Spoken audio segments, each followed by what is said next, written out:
Welcome to Indian Defense Review. This is Sumit Walia again.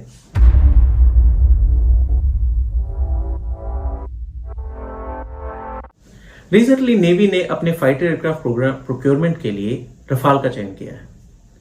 2018 में Indian defence review ने एक series of article किए थे जिसमें उस वक्त के एयरफोर्स के डिसीजन रफाल और उसके रिलेटेड कंट्रोवर्सी को डिस्कस किया गया था और ये डिस्कस किया गया था कि why only Rafale, there were 5 other planes in the contest.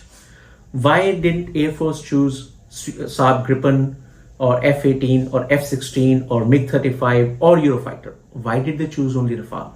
अब उसी सीरीज ऑफ आर्टिकल में ये प्रेडिक्ट किया गया था कि एयरफोर्स के रफाल सिलेक्शन के बाद जो नेवी का प्रोक्योरमेंट प्रोग्राम है उसमें भी रफाल एक स्ट्रॉन्ग कंटेंडर बन जाएगा और मोस्ट लाइकली रफाल ही चुना जाएगा। उसके लिए अलग अलग रीजन दिए गए थे।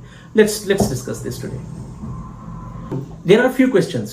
फर्स्ट, नेवी तो ऑलरेडी MiG-29 के रशियन MiG-29 के यूज कर रही है, तो why navy issued a new tender? Second, why did they choose Rafale? इस कॉन्टेस्ट में, नेवी के इस कॉन्टेस्ट में जो नेवी ने जीरो इन किया था उसमें 2 एयरक्राफ्ट थे, F-18 और रफाल, तो नेवी ने रफाल को क्यों चुना? 3, नेवी का जो इनिशियल टेंडर था वो 57 एयरक्राफ्ट का था। अब नेवी ने ऑर्डर दिया है 26 का। दासो को जो अब ऑर्डर जाएगा वो 26 रफाल के लिए जाएगा, तो why 26, why not 57? Let's discuss them one by one. अब पहला क्वेश्चन कि नेवी के पास तो ऑलरेडी MiG-29 के हैं, they are already using it for what 13 years. तो अब नेवी ने एक नया एयरक्राफ्ट लेने की क्यों सोची, एक नया टेंडर क्यों? अब इंडियन नेवी को 2010 से ही MiG-29 के मिलने शुरू हो गए थे अपने एयरक्राफ्ट करियर्स पे यूज करने के लिए। नाउ नोटिसेबल बात यह है कि Indian navy is the only navy in the world which is using MiG-29K. Even Russian navy is not using it, क्योंकि रशियन नेवी के पास ट्रेडिशनल एयरक्राफ्ट कैरियर है नहीं और कोई नेवी दुनिया की MiG-29K को यूज नहीं कर रही है। अब इन 13 सालों में MiG-29K की serviceability is close to maybe 20%। Now serviceability से मतलब क्या है? सर्विसेबिलिटी से मतलब यह है कि एक गिवन टाइम पर जितने जहाज आपके इन्वेंटरी में हैं उनमें से कितने जहाज हैं जो सर्विसेबल हैं, जो किसी ऑपरेशन में पार्टिसिपेट कर सकते हैं। रशियन एयरक्राफ्ट के साथ ये ट्रेडिशनली सर्विसेबिलिटी की प्रॉब्लम आती है। इंडियन एयरफोर्स के पास अराउंड 272 सुखोई 30 एयरक्राफ्ट है, but at any given time in 272 में से सिर्फ आधे एयरक्राफ्ट होते हैं जो ऑपरेशनली रेडी होते हैं, बाकी आधे हमेशा मेंटेनेंस के अंडर होते हैं। इसे कहते हैं सर्विसेबिलिटी। Now MiG-29K की serviceability was even lower, it was almost till 20%। मतलब ये कि 45 एयरक्राफ्ट में से मुश्किल से 10 एयरक्राफ्ट ऑपरेशंस के लिए रेडी होते थे, बाकी 35 एयरक्राफ्ट में कहीं ना कहीं कोई ना कोई प्रॉब्लम चल रही होती थी, इंजन की, विंग्स की, किसी भी चीज की, जिसके कारण उनकी मेंटेनेंस हो रही होती थी। Navy was totally done with it. Even CAG की एक रिपोर्ट में ये बताया गया था कि MiG-29K की सर्विसेबिलिटी इतनी पुअर है कि it affects navy's operational capability. इसीलिए नेवी ने एक नया टेंडर इशू किया था। इस पूरे टाइम में रशिया ने पूरी कोशिश की कि वो हमारे MiG-29K के फ्लीट को की सर्विसेबिलिटी को इंप्रूव करें, बट इट डिडंट हैपन। सो इसलिए एक नया टेंडर दिया। Now second question, why did navy choose Rafale? Second question answer करने से पहले third is better. Third question is why did navy give order for 26 aircraft instead of 57? Initial tender में 57 aircraft के लिए नेवी ने RFP दिया था। Now 57 से 26 डाउन होने का कारण 2 है। एक, the cost. Rafale is a very high tech platform and it's costly.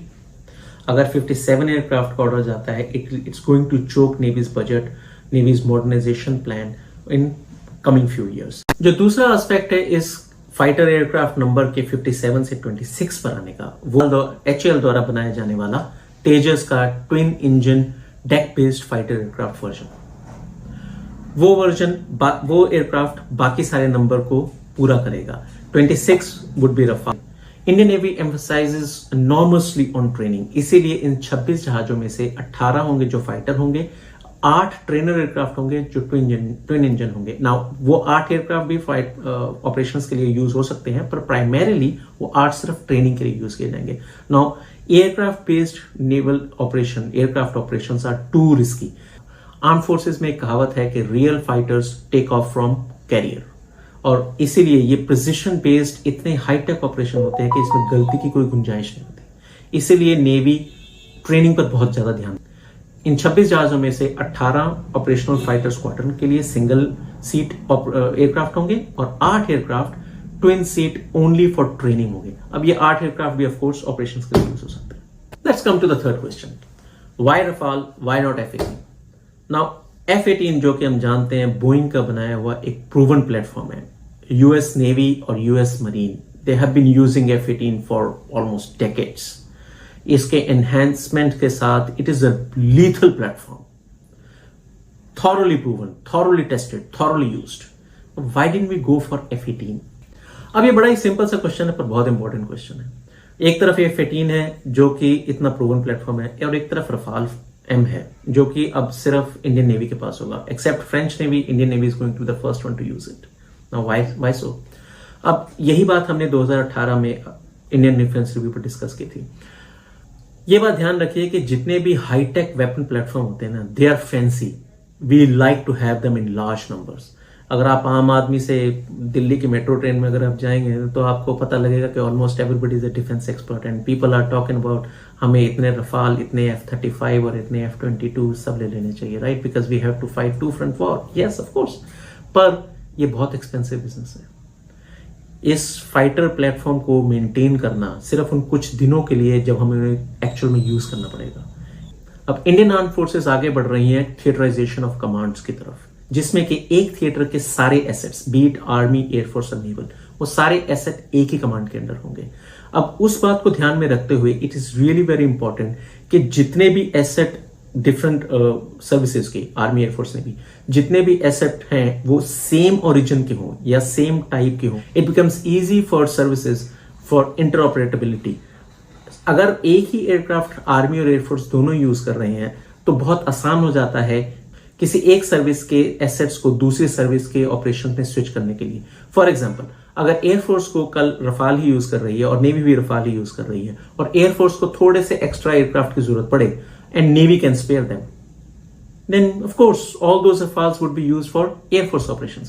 Same way, अगर Navy को चाहिए हो कुछ ऑपरेशन, कुछ एयरक्राफ्ट, तो वो एयरफोर्स से ले सकती है। Now consider it differently. अगर मान लीजिए एयरफोर्स के पास से फॉर एग्जाम्पल F-35 है, अब हम आम आदमी के लिए ये कहना बड़ा आसान है कि एयरक्राफ्ट ही तो है, but no, it makes hell of a difference when it comes to operations, क्योंकि ये सारे प्रिसिशन ऑपरेशंस है, जरा सी भी चूक की गुंजाइश नहीं है। सेम प्लेटफॉर्म होगा तो दोनों सर्विसेज आराम से उसे यूज कर लेंगे और it would be so easy to maintain them. हम लॉजिस्टिक कमांड की तरफ जा रहे हैं जहां पर कॉमन लॉजिस्टिक कमांड होगी तीनों सर्विसेज के लिए। अगर एक बेस डिपो बना हो से पुणे के पास या फिर विशाखापट्टनम के पास, जहां पर सारे रफाल्स को मेंटेन किया जा सके, बीट ऑफ एयरफोर्स और नेवी। कहां एयरफोर्स और नेवी दो अपने अलग अलग मेंटेनेंस डिपो बनाएंगे और कहां एक मेंटेनेंस डिपो है जहां पर मैन पावर हर रफाल को मेंटेन कर सकती है। They would not have to maintain their different inventory. Say for example इनमें हजारों तरह के कल पुर्जे लगते हैं, nut, bolt, rubber and what not, from a nut bolt to engine. Navy और एयरफोर्स की कॉमन इन्वेंटरी होगी जिसमें से सारे रफाल को मेंटेन किया जा सकेगा। ये खर्चे को नाना करते करते भी 30-35% कम कर देगा। अगर नेवी F-18 की तरफ जाती तो F-18 की एक अलग से मेंटेनेंस लाइन लगानी पड़ती, जिसमें F-18 के इंजन, कलपुर्जे, रेडार, एवियोनिक, वेपनरी सबका स्पेयर रखना पड़ता। एक मैन पावर को उस एयरक्राफ्ट के लिए तैयार करना पड़ता। Now it's easy to do the maths. अगर सेम एयरक्राफ्ट है, कॉस्ट कम हो जाएगी। सेम एयरक्राफ्ट है, इंटरऑपरेटेबिलिटी बहुत ज्यादा बढ़ जाएगी। एयरफोर्स और नेवी दोनों एक दूसरे के एयरक्राफ्ट को यूज कर सकेंगे। So these are the very simple basic, simple math, simple common sense that goes into these decisions. अब नेवी ने 57 की जगह सिर्फ 26 रफाल ही ऑर्डर किए हैं। बाकी नंबर जो तेजस का नेवल वर्जन है वो पूरे करेगा। अब आप देखिए, same tactics, same theory applies to both type of aircraft. Air force Rafale use कर रही है, नेवी रफाल यूज कर रही है और दोनों आराम से इंटरऑपरेटेबिलिटी भी है, मेंटेनेंस कमांड भी कॉमन हो गई। सेम वे तेजस एयरक्राफ्ट एयरफोर्स भी यूज कर रही है और तेजस नेवी भी यूज कर रही है। दोनों आराम से कॉमन लॉजिस्टिक मेंटेनेंस कमांड बन जाएगी जिससे दोनों मेंटेन कर।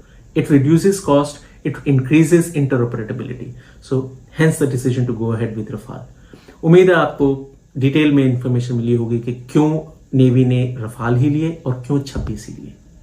होप आपको ये वीडियो पसंद आया हो, अगर आया हो तो प्लीज लाइक सब्सक्राइब करें। Thank you.